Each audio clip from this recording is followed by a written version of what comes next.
Women of color sometimes have to be smarter, work harder, and still be in support roles or not be promoted as often.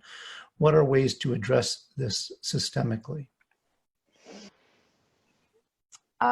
First, I want to say that if you Google that question in all of its shapes, I am afraid that 90+% of what you will get is solutions that women, and especially women of color, have to put in place in order to position themselves better, or as Sheryl Sandberg would say, to lean in a little bit more aggressively.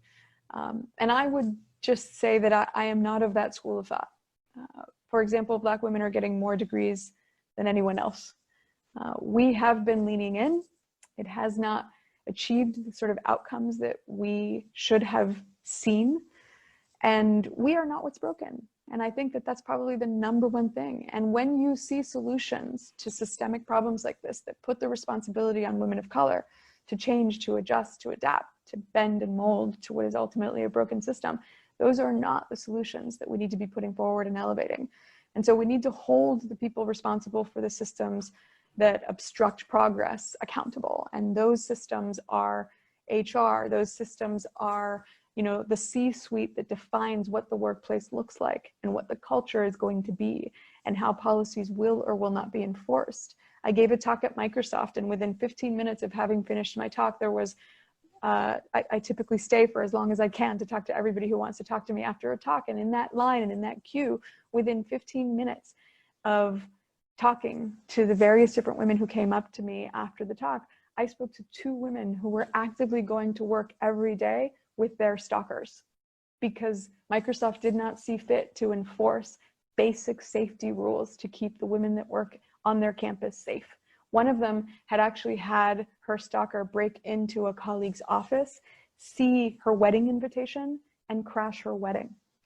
And again, that individual was still actively coming to work every day. And so if you are working in an environment that forces you to be subjected to those sorts of things, it is not a surprise that when you get to certain levels, you want to leave and you don't get to that C-suite that so many of these large corporations are incenting you to get to. Instead, you leave and you start your own business, which is why I think women of color are as entrepreneurial as they are. We need to create workplaces that are welcoming to all women and especially to women of color. There are very few that are.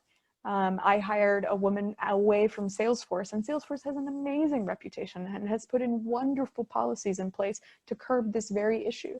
But one of the reasons she left is because she was a senior manager at Salesforce and she was attending meeting after meeting describing what it was going to take to get women to be elevated within the ranks of Salesforce.